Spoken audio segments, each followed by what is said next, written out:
but it's good to be here and to see some old friends and to talk about an issue which never goes away. Affordable housing in Arlington.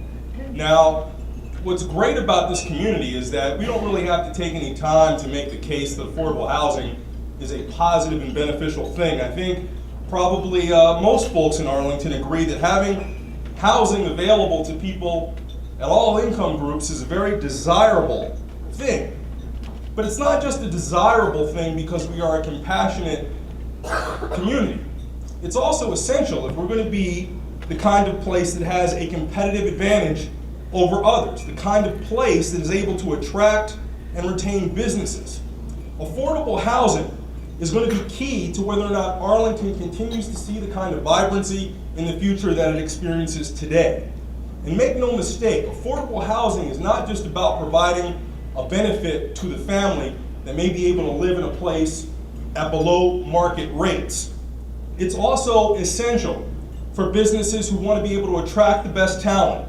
When businesses are able to have folks who live close to where they work, it reduces their labor costs. And in the community, it produces a substantial benefit because the less people have to spend on housing, the more they have to spend on other things, increasing demand for goods and services that helps small businesses, large businesses, and the community at large. It helps transportation. Talking to one of my panelists here who works in Fairfax but lives in Montgomery and can spend up to 3 hours a day in a car. And we've built an entire transportation network on roads and mass transit to accommodate that very real phenomenon, influenced in large part because people have to make housing decisions based on affordability, which often take them very far away from where they work. And let's be clear, the resources that we have to spend on housing also reduces the resources that we have available on other elements of the social safety net that we care about in order to make sure people don't hit the hardest places in their life. And there's a growing body of research that looks at affordable housing and its link to educational attainment. Children who are housed in housing-challenged families move a lot, and that moving a lot creates a lot of disruption to their school attendance, which causes severe gaps in their educational attainment. I could talk about a number of factors, but I think you get the point. When people don't have to spend too much in order to house themselves, it is better for the community overall. And Arlington, this will also not be news to you, has become increasingly unaffordable. And it's not just a problem, an acute problem for low-income people. It is increasingly becoming a problem for just about everybody. Somewhere around 40% of all Arlingtonians are housing challenged in the sense that they spend more than what is recommended an individual spend on housing in order for that to be considered affordable. More than 40%. And if we think about it, it's easy to see why.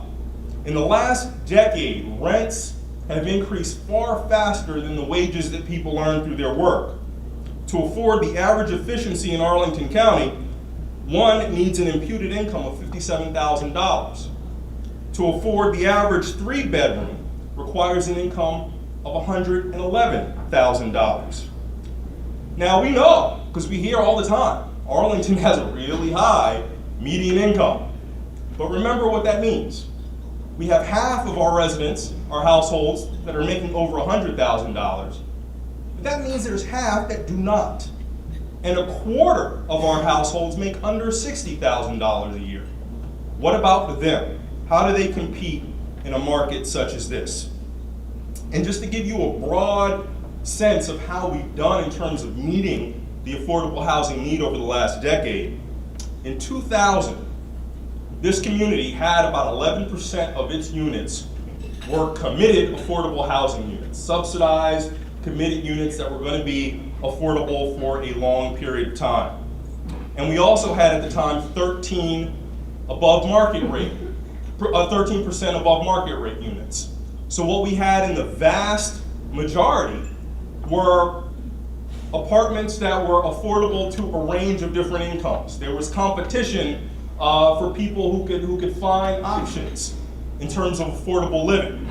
You contrast that to today in 2012, or looking at data from 2012, 14% of our units are committed affordable units, so we've actually increased the percentage. That's a good thing. But at the same time, 37% of our units are now above market rate. So if you do the math, what you see is what we have shrunk incredibly are the array of housing options for people in the below above market rate, so that you have a situation where folks in the middle are getting squeezed severely. In Arlington parlance, we call these market rate affordable units, and those have declined precipitously. But what we see though, with the increase in committed affordable units, is that Arlington has not reduced its commitment to affordable housing. It's increased. We spend more dollars on affordable housing now than we did before. The question is, what are those dollars doing for us? If they have not been able to stem this overall tide, if they've not allowed us to meet our targets for the number of affordable housing units we are going to produce, create, and incentivize. Now, this is not Arlington's fault. It's the confluence of a lot of different things.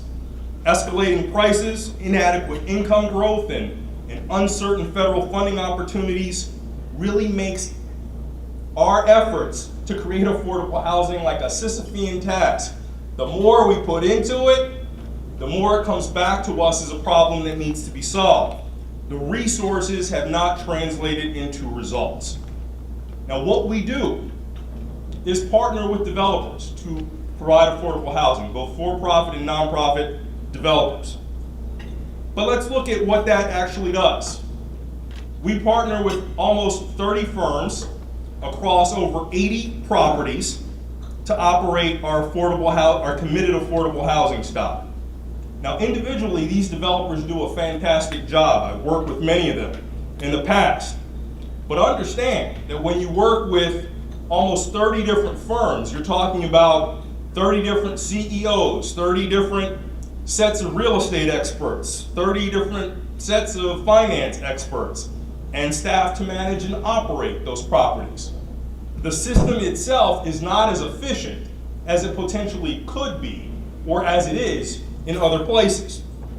And those organizations, being so many, have their own boards that they're responsible to.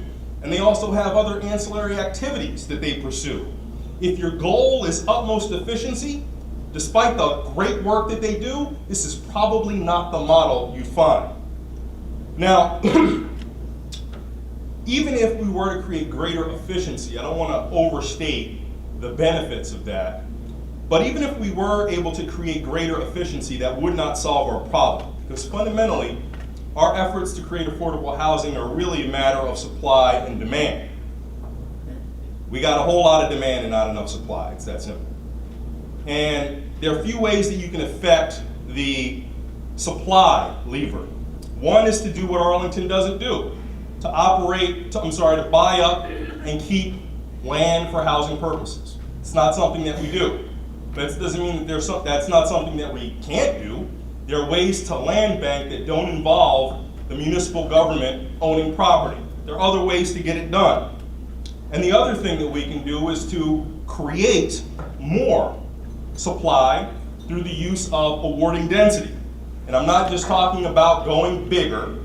It also comes through being very creative with the use of accessory dwellings or granny flats, whatever you want to call them, and also getting into micro-zoning, where you can get into really looking at specific areas where parcels could be developed to create more plentiful supply opportunities. By increasing the supply and focusing your efforts on that, you do a couple of things. You reduce the amount of subsidy required to meet the needs of very low-income Arlingtonians, producing much more bang for your affordable housing dollars, and then you also begin to moderate the rapidly escalating prices in rents, which are squeezing everybody else. And if we figure out how to do that, we'll succeed in kind of creating a community that I think deep down we all want to have. Now, the question before us tonight is whether or not a housing authority is the way to get that done. For that, I'll leave it to our next two speakers.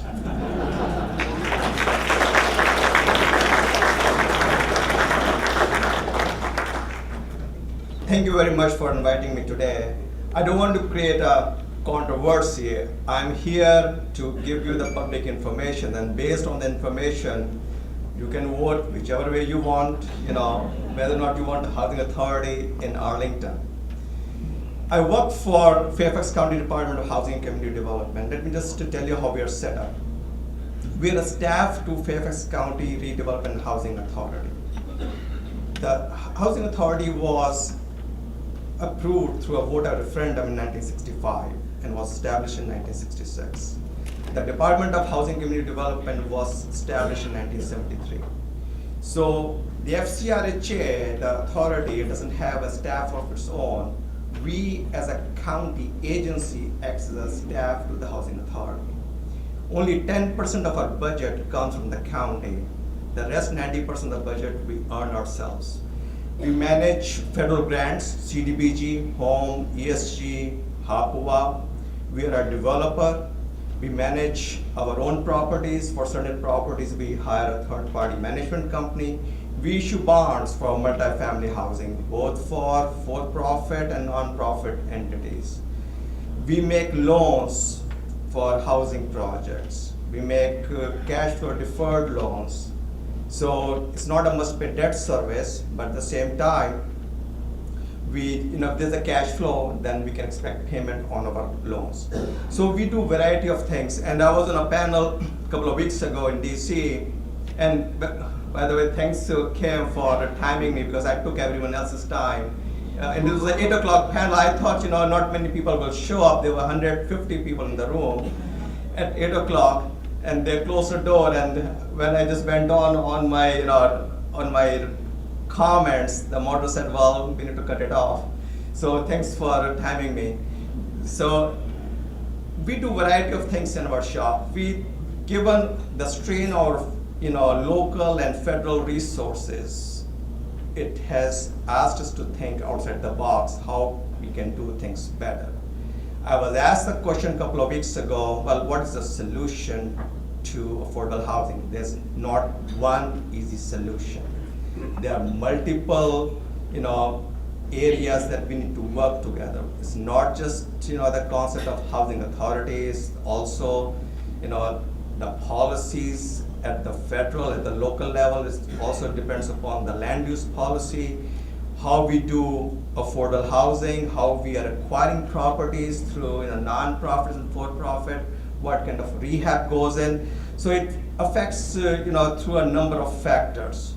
What we have done, in Fairfax County as a housing authority, since we can issue bonds, in a couple of transactions, we issued bonds for the projects that the county acquired, and we bootstrapped the county's AAA ratings to get the best possible interest rate you could get on a fixed rate financing. What that did for us, we took the money that we saved through county's AAA ratings, and then we funded Bridging Affordability Program. The Board of Supervisors in Fairfax County adopted a housing blueprint in year 2010. What we have created in the county is a housing continuum. So a person who is earning at or below 30% of AMI or is homeless goes through Bridging Affordability Program. Then the person moves to public housing program where we serve people at or below 50% of AMI. We own 1,065 public housing units in the county. And then the person can move to Fairfax County Rental Program where we serve people up to 80% of AMI. And then ultimately the person can move to home ownership or to market rate housing. And in terms of innovative approaches, we established a housing program for permanent housing where we took 25 homeless families and graduated them all the way to home ownership. So we are doing a variety of things in our offices. Federal, grants are a major part. CDBG and home play a major part in whatever we do. Besides, funding certain positions through the federal grants that we can fund, it stimulates of housing activities in areas where you won't see housing activity. So, and nonprofits are playing a big part in Fairfax County in providing both housing and also services. Because if we just provide housing and there's no service component, then it doesn't work that way. We're also working on a housing services blueprint that we're asking a question, whatever we are doing, is the end user better off? That's a big challenge for us, and we are looking at RBA, which is result-based accountability, and the county is asking us to come up ways how we can measure whatever work we do. So in terms of just in terms of the bond financing, we have issued about $650 million in multifamily bonds. We have issued bonds for the county to finance community centers and also to acquire certain properties. We have issued bonds to our risk share program, which allows us to credit enhance those bonds. We are risk share mortgagee through HUD. So we do the underwriting in our offices. What that does is it allows us to basically put the bond transaction on fast track in terms of HUD underwriting. So we take 50% of the risk in the HUD risk share program. And in terms of deferred loans, we have loaned about $57 million or $58 million in deferred loans so far. Penny for Affordable Housing, as you know, made a big dent to the best it could when the housing was going up. The county's board of supervisors put aside 1 penny out of real estate taxes, which amounted to between $20 and $22 million on an annual basis. So of course, when the housing market crashed, our penny became half as such to fund the debt service on a couple of projects. But we basically generated about $45 million in a couple of years through Penny for Affordable Housing. We preserved so far about 2,500 units. We own about 147 ADUs. The county board of supervisors, they adopted a workforce dwelling unit policy in 2007. So it's a unit for unit bonus density for the developer if you provide workforce dwelling units, which goes all the way to 120% of AMI, anywhere from 80% to 120% of AMI. The county adopted the ADU program in 1990. That's an ordinance where, depending upon the size of your project, you may be providing anywhere between 5 to 6.25% as ADUs, or even 12% ADUs if you are doing a townhouse and single-family home development. In case it's a multi-family project, if it's without elevator, then it's 6.25%. If it's with an elevator, then it's 5%. So what does this bring us to? On one hand, yes, we have preserved 2,500 some units in affordable housing, but still, like Christian was mentioning earlier, there was a study that was done by George Mason University. There will be a need for about another 50,000 units in Fairfax County between now and through 2030. And that's because if you look at most of the jobs that created in Washington area, Fairfax County gets a lion portion of those jobs. And I'm sure Arlington County is not behind that much either. So how do we provide affordable housing then? Yes, it's going to be a challenge, which will remain for years to come, but we believe that if we have sound policies, both at the local and the national level, then we can certainly make a dent into it. Thank you very much.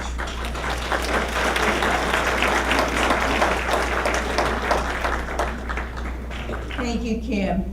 Well, it's a great pleasure to be on the panel tonight with Christian, whom I give great credit to for inspiring the county board to do more about affordable housing, and with Asim, who has given us a good overview of the good programs that you have in Fairfax County. I also want to introduce my guest tonight, Mary Rouleau, if you'll stand, Mary. She's the Executive Director of the Alliance for Housing Solutions. And If you have detailed questions, she's the person with the answers. And she has also brought along with her, and they are available here on this table, some items that you may be interested in having. This is a Q&A about the Housing Authority, both sides, one page. This is an invitation to attend the Lecky Forum next week, which is Friday the 18th, is that the 18th, in the afternoon at Noriko with wonderful panelists on housing issues. And our little bumper sticker, round, that says Arlington for everyone. And in this tree, there are lots of different people. And I just think it's a great bumper sticker that says a lot about Arlington County. So on November 5th, Arlingtonians will have a ballot question on whether or not to have a housing authority. And I believe the answer should be no.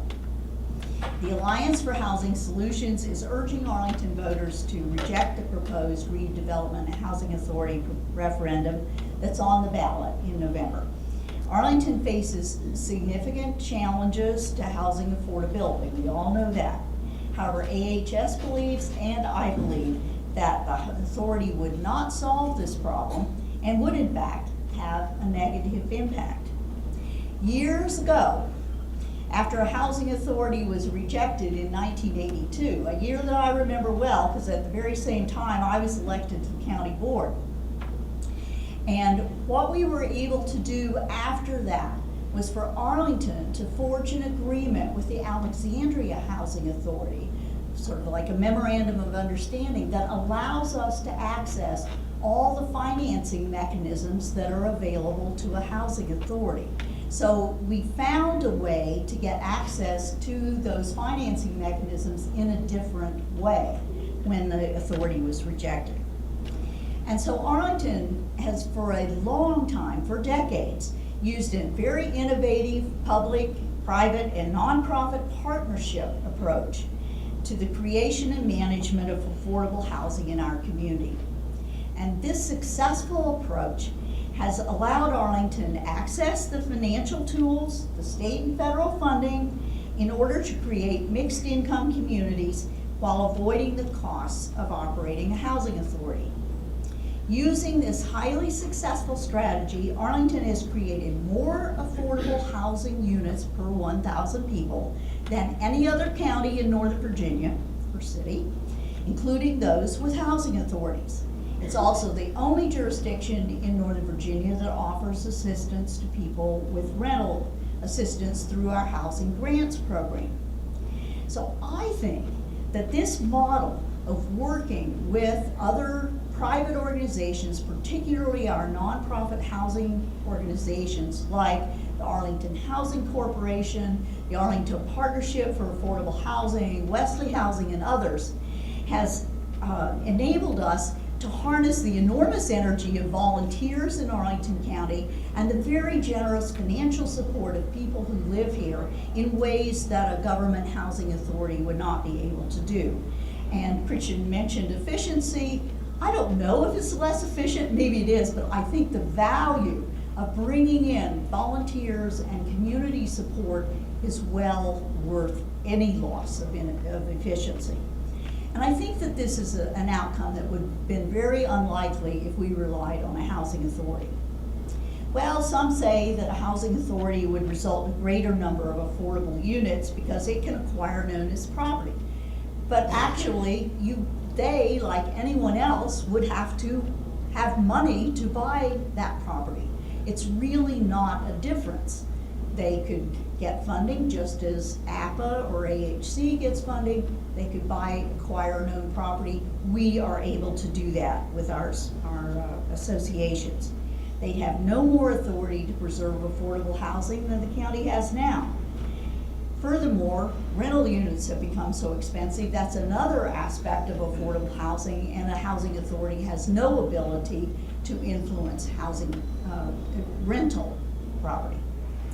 Another claim is that a housing authority would be eligible for federal funding that the county does not receive. However, HUD has provided no new funding for new housing authorities since 1994. All federal public housing funds have currently go to maintain or develop existing housing authority projects. People have mentioned about the other funds that might come. They all go to existing buildings owned by authorities already. We don't have any of those. We're not eligible. The Alexandria and Fairfax County housing authorities were created when the federal government was providing money for building new public housing, so it made perfect sense to do that at that time. We missed that window of opportunity, and because we did, it no longer makes any sense for Arlington. The county is the designee for receiving federal rent subsidies, so that wouldn't apply to a housing commission as well. There's no evidence that a housing authority would do better in private financing than the county. We get bonds through the Virginia Housing Development Authority and the Arlington County Industrial Development Authority. What a housing authority would mean is increased cost. You'd set up a whole new entity that had to have its own staff, and you would have to pay that staff to do things that our private groups are doing now, and we would take money away from existing affordable housing or have to increase funding that was given to housing simply to pay for that staff. Housing authority projects requiring site plan review would still have to go through the same county committees that all APA and AHC and others go through. It would be the same process.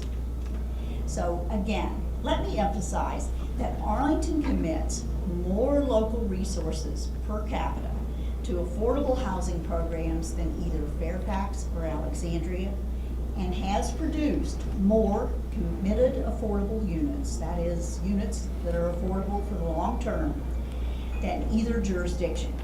It also provides the only locally funded rental assistance in the state. There is a lot for all of us to be proud of. There's always a lot more to be done, but there's a lot for us to be proud of in what Arlington has done for affordable housing. And we have developed these mixed-use income, transit-oriented development sites that have been applauded nationally for the work they did. Last night at the APA event, the developer of the housing over the church in Clarendon called Viewpoint, said it was lauded by the Multifamily Association as the best affordable income project in the United States. Certainly there's much more we can do. One approach that's been already successful is for the county and the schools and faith communities and other private entities to provide land that can be used for affordable housing. Land is so expensive in Arlington. That's a huge contribution. That would be like it's been done at Arlington Mill or at that church in Clarendon. Arlington continues to face significant challenges, and we need to work together, especially within the context of the affordable housing study, to increase the amount of public money that's available for affordable housing, put more affordable units on public and nonprofit land and allow perhaps more housing density near transit, lower infrastructure and development costs, and widen the base of support for affordable housing policies and programs, the particular province of the Alliance for Housing Solutions. What won't help is to establish a costly, largely redundant housing authority. As they have twice before, Arlingtonians should reject the redevelopment housing authority referendum. Thank you.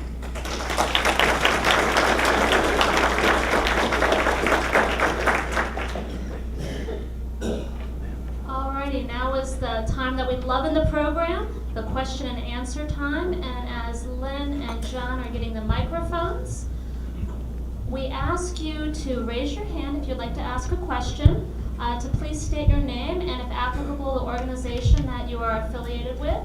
And we'll go ahead and ask our panelists to come on up. So start thinking about your questions. And remember, please use a question, not a comment.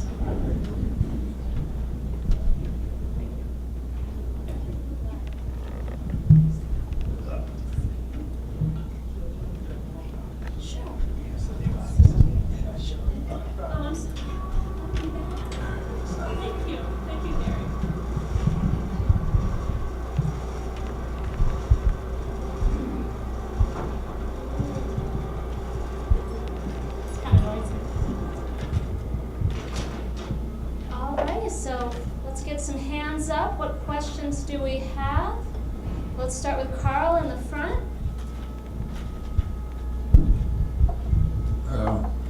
My name is Carl Van Newkirk, and my question is, assuming that a housing authority were approved by the voters, would it exist in parallel with the current process that we have, or would it replace the current process?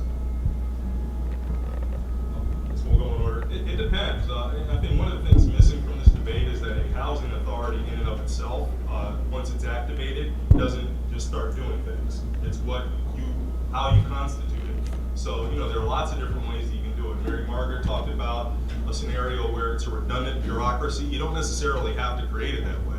You can have a housing authority that is fully constituted with existing staff and augmented with volunteers. There are lots of different models throughout the country. There is no one-size-fits-all approach to a housing authority. Many of them actually get by with with very few full-time, with very few paid employees. They exist with one designated professional, oftentimes a volunteer, and then a large number of people who operate as staff. So there's really no way to say what Arlington would do unless we did it. Sure. It all depends upon, what's the purpose of the housing authority and ultimately what the objectives are. Like in Fairfax County, we, as Department of Housing Community Development, we are the staff to the housing authority. Housing authority doesn't have its own staff. We have 11 commissioners.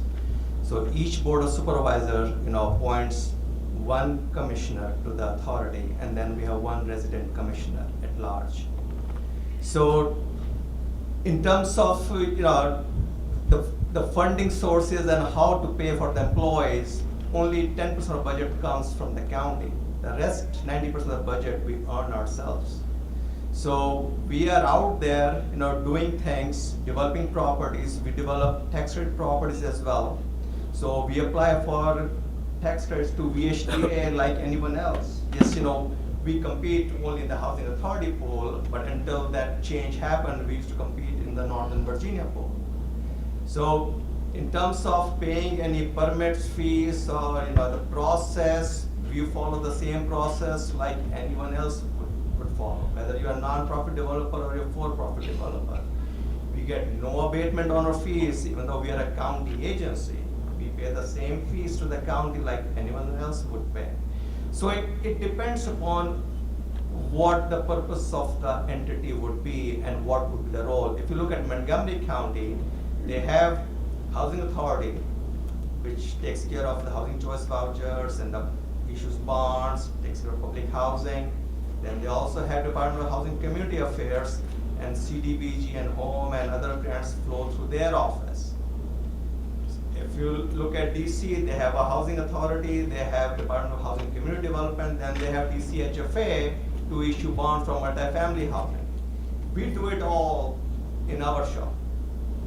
So we see from start to finish what other jurisdictions see in 3 different agencies.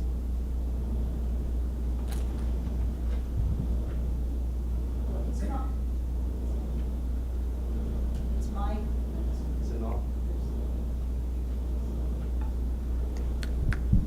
Her mic's not working. Here's this. Share. Well, I think that a housing authority would not replace the existing organizations. The problem would be that it would operate in some competition with them. I mean, there's no additional money. It doesn't bring additional money. So it would compete with Arlington Housing Corporation and Arlington Partnership for Affordable Housing for the existing pool of funds. If you felt that we were not doing, our private and nonprofits or private for-profit developers were not doing a good job and wanted to try something different, then a housing authority would compete with them in the whole marketplace. It's not my belief that Arlington's County's existing staff could operate a new organization. Presumably, the Fairfax staff is larger than the Arlington staff. Our staff are fully occupied doing the things that they do now, among other things, because we are one of the only jurisdictions with a housing grants program. But county staff does a lot of good work, but if we were gonna have a housing authority, we would have to have additional staff, and that is where the additional cost would come from. So we're not getting extra money from it, we're creating additional cost, and that goes against the money that's available to the current system, the private nonprofit or private for-profit developers.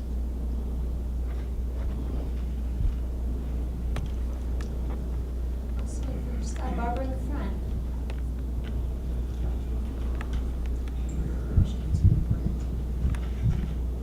I just want to put a new element on the table. From my days on the county board, I recall that for every public dollar that the county spent to create affordable housing, we were able to leverage 7 private sector dollars. And we're able to do that because of the public-private partnership model that we've so, I think, successfully embraced. So my question is, I don't believe a housing authority, the way at least I have been familiar with, would have that kind of sort of leveraging ability. So I'd ask my panelists to comment on that. Not necessarily. There are lots of housing authorities that operate very much in that model of public-private partnerships. I'm familiar intimately with ones that operate in Cambridge, Massachusetts, Philadelphia, Pennsylvania, and I don't know their exact ratios, but they have similar kind of dynamism in their public-private approach. That is to say that I think we would all do well to not think about the choice on November 5th as if you vote for a housing authority or don't vote for a housing authority, you've created some situation. The larger point of my presentation is that the affordable housing challenge in Arlington is bigger than the ballot question on November 5th. And we're not winning. What we're doing is not enough. That's not an indictment against anyone, but we're not winning. So the question on November 5th is not a choice between winning or not, or advancing or retreating. It's totally something different, and we should expand, our thinking that this is more than just simply a yes/no question. What I would say is in Fairfax County, we do require leveraging, whether it's federal funds or those are county funds. Even in bridging affordability program, which is basically funded through the county. Is it on? Even the bridging affordability program, which is funded through the county funds, we are leveraging, the services and the rents for the tenants who are earning at about 30% of AMI or who are homeless at this point. Through the housing blueprint that the county adopted, we have created a housing continuum, which is called Thrive, Total Housing Reinvention for Individual Success, Vital Services, and Economic Empowerment. I know it's a mouthful, but it does work. So typically we require at least 3 to 1 in terms of leveraging, and through public-private partnerships, we are looking at redevelopment on 3 of the sites. There's a site right behind the government center where the county is contributing the land, and we're going to have 270 units, tax credit units, which is going to basically workforce housing, and also so the rents will be up to 60% of AMI, some at 50 and some at 60% of AMI. We are also looking at redevelopment of a parcel in Reston area, Crescent Apartments, where the county acquired 180 units of housing about 7 years ago, and we have selected a developer to develop the site, so not only to preserve the existing housing, but also to provide affordable dwelling units and workforce dwelling units. We're also looking at redevelopment of another site, and we have not selected a developer yet, but we are going through the process where the county is contributing the land. And what we heard today was whether it's Fairfax County or Arlington County, land is the common denominator when you do affordable housing transaction. Land is the very expensive cost in this whole equation. If you take the land cost out of the equation, probably the transactions will become more feasible in terms of affordable housing. So when I spoke about land use policy, the county is looking at, the county-owned land and how to best utilize that land to promote affordable housing in Fairfax County, along with the ADU policy and the WDU policy.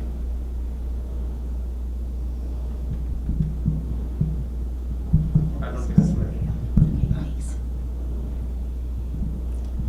So I think that we've heard that there are some ways in which housing authorities can leverage other money, whether it's federal money or whether it's some community money or whatever.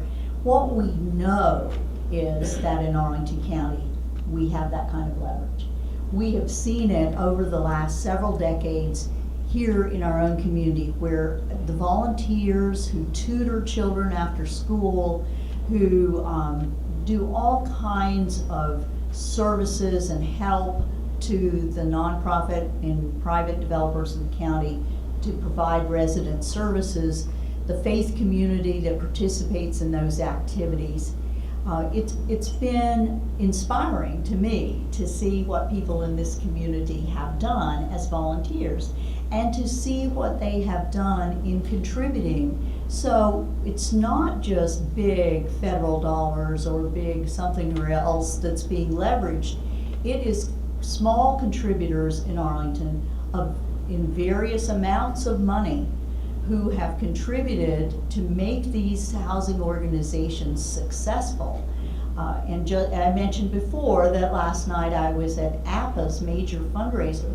Arlington Partnership for Affordable Housing, started by 4 families in Arlington County who had this genius idea that if you could buy older garden apartments, renovate them as necessary, and rent them on a mixed income basis, so you'd have some market rate rents and you'd have some affordable units, and over time you would be able to have more affordable units, and eventually APA would own the whole building and be able to do that.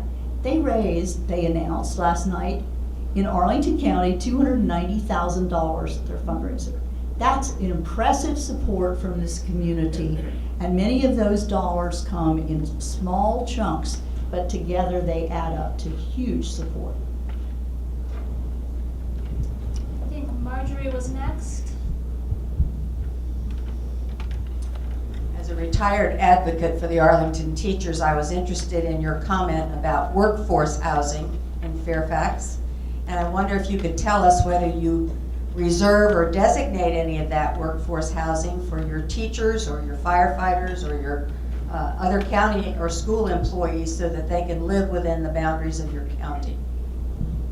In Fairfax County, we do have a magnet housing program where we provided housing for school teachers, firefighters, bus drivers.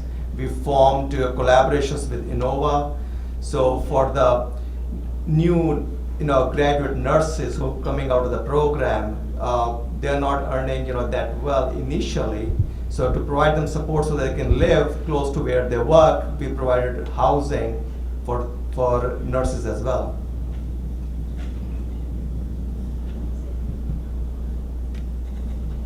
Anyone else? Okay, I think Peter was next in the front, and then Frank. Sorry, Lynn, you gotta run. We're timing you. We'll wait. I'm Peter Fallon. I'm a longtime member of the County Planning Commission and liaison to the Housing Commission. Arlington has a long history of partnering with nonprofits, not just with housing, but also with their social services, where we've let the experts sort of to run with this thing. The Fairfax County Housing Authority is almost 50 years old. How long do you think it would take Arlington to get to where you think you are now? And what aspects of our approach would you rather emulate? Or have you tried it out? Well, if Arlington should go for a housing authority, you can learn from experiences. It took us, several years to get to where we are, you can learn from other housing authorities, best practices, what worked and what did not work. And from the experience, you can see where the pitfalls are. So you can decide based on the experiences whether or not this concept would be helpful in Arlington County. So it took us, X number of years, that doesn't mean that another housing authority will take the same number of years to get to where we are.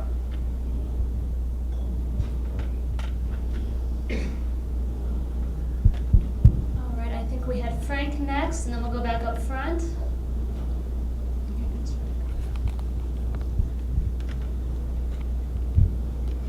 Good evening again. With or without the housing authority next month, I have a major concern in Arlington, as well as some of the other areas, is that the demographics are changing considerably. And you'd say, well, Mr. Wilson, do you have the data for that? I have the data from my community. And what has happened is that I bought a house there in 1968, $25,000. But that house today is worth close to $1 million.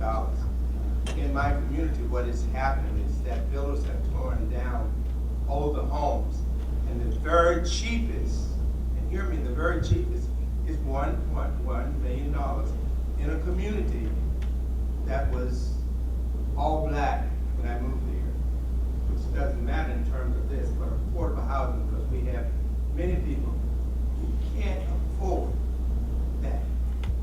So, what is the solution for it? If you don't have it.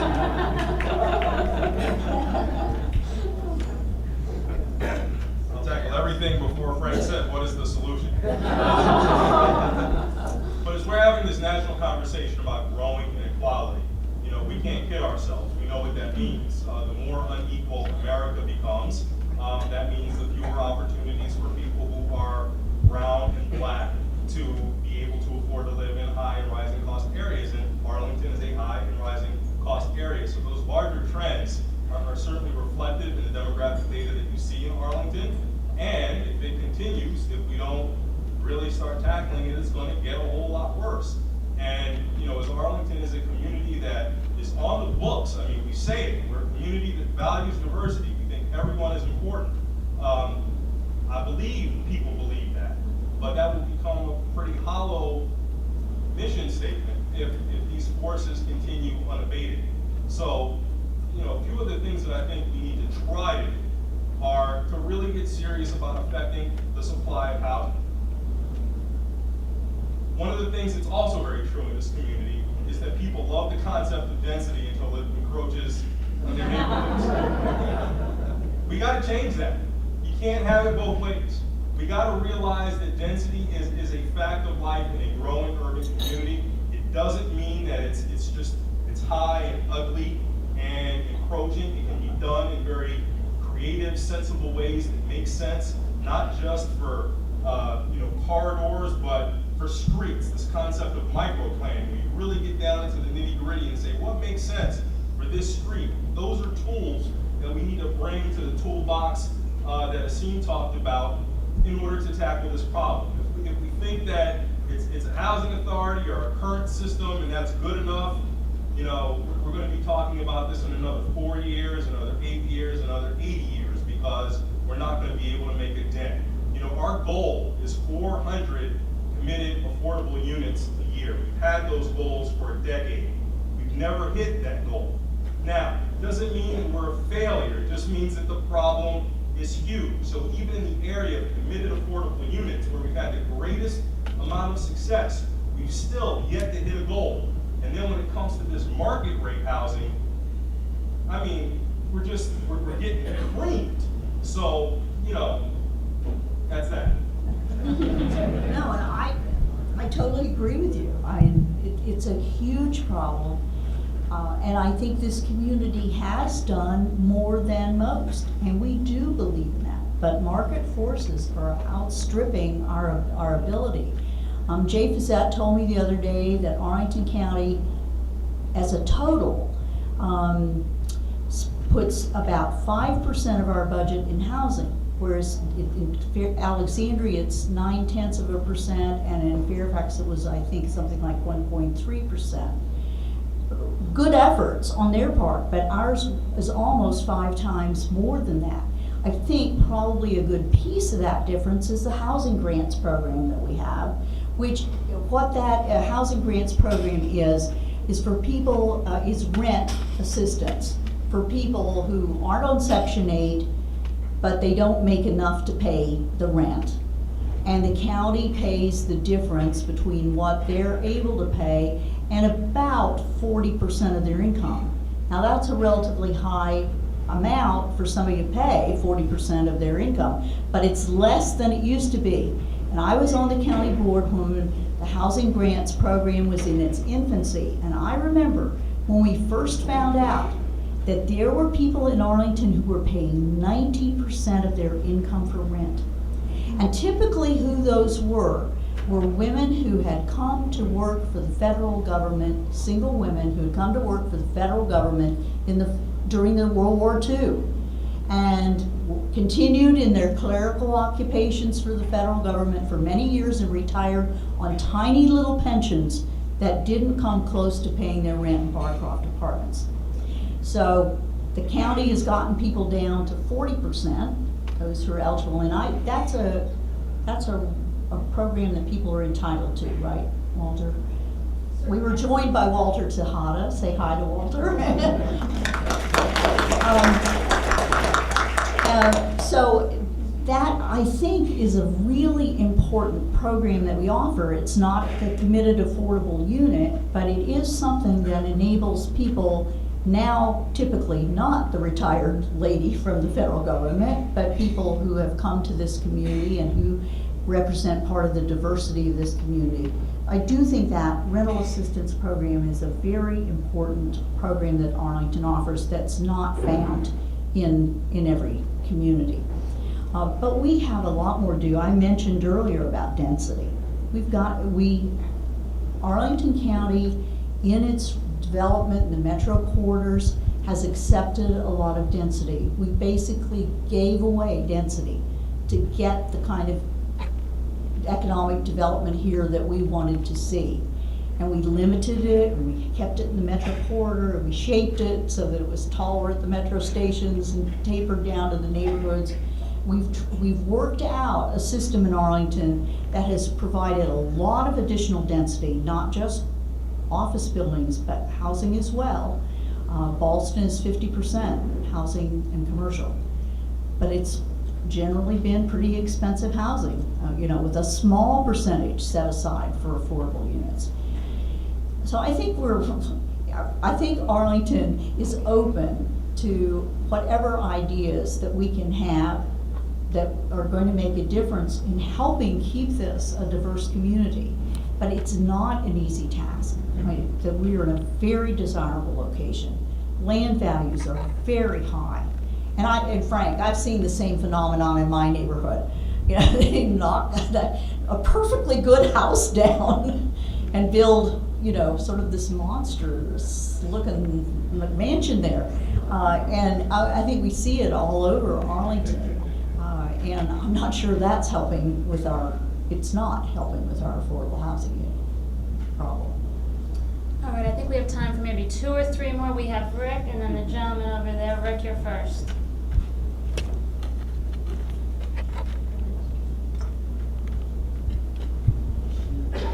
Thank you. Good evening. I'm Rick Leeds from Cummings and Leeds.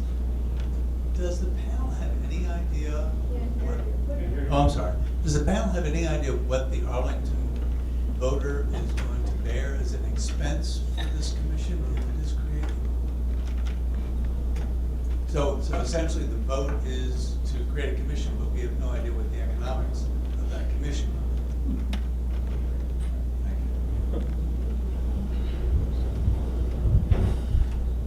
are. From my perspective, and please, anybody here who knows differently, correct me if I'm wrong, it's just unknowable. It all depends on how you constitute it and how you organize it. There's no way, or there's no reason that you couldn't limit how you construct this authority to the cost of your existing housing resources. There's no prohibition against doing that. If you look at best practices of housing authorities throughout the country, high overhead costs are not really a hallmark of them. They do pretty well. That is not to say that it's all, wine and cheese and it's glorious, but bloated bureaucracies, the best housing authorities in the country don't suffer from that. Don't think that this necessarily consigns Arlington to bloated, place that's got building, that there are models all across the country that are far away from that. So it all depends. Now the question becomes, practically speaking, who sets up the authority, right? It's our county government. Well, if they don't want the authority, they're not going to really set it up so it's going to succeed. So that's just another consideration. I would just have to say, having a big bloated bureaucracy that spent a whole lot of money would not be the Arlington way. Gentleman over here. I'd like some clarification as to what part multifamily housing bonds play in Arlington's affordable housing program. The gentleman from Fairfax said that your housing authority issued multifamily housing bonds, and Senator Whipple said that we have an authority that has the, I think you said we have the authority to do that, but do we actually issue multifamily housing bonds? And could you give me some could you give us some examples of projects that multifamily housing bonds have been issued on in Arlington? Well, Arlington, I mean, I think this is the difference. We don't have a housing authority that issues those, but we do have an industrial development authority, and we typically work through the Virginia Housing Development Authority, which issues bonds with the credit rating, AAA credit rating, AAA or whatever, of Virginia. So they too get a very good rate. Now, I am not the housing expert. I'm a policy person, but typically projects in Arlington take resources from many sources. So you might have a bond from the Virginia Housing Development Authority that provides the basic financing.